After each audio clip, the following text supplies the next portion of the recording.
నిజంగా నేను ప్రభు పేరిట సెలవిస్తున్నాను, తెలియజేస్తున్నాను.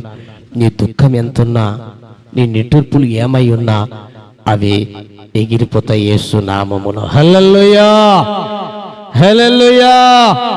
ఆ దుఃఖము నిట్టూర్పు ఎగిరిపోవాలి అంటే నీ కన్నీటిని తుడిచే దేవుడు, నీ కన్నీటిని నాట్యముగా మార్చే దేవుడు, నీ మారా అనుభవాన్ని మధురముగా మార్చే దేవుడు, నీ ఎండిన ఎడారి జీవితాన్ని సెలయేరులుగా మార్చగలిగిన దేవుడు, అరణ్యములో నడిచే నీ జీవితాన్ని, ఆ త్రోవను రహదారిగా మార్చే దేవుడు ఈ రోజున నీతోనే సూటిగా మాట్లాడుతున్నాడు. శ్రద్ధగా విని ఈ సమయమందు ఆ ప్రకారంగా నడవడానికి తీర్మానం చేస్తే ఖచ్చితంగా దుఃఖము, నిట్టూర్పు నీ నుండి ఎగిరిపోతుంది. హల్లెలూయా.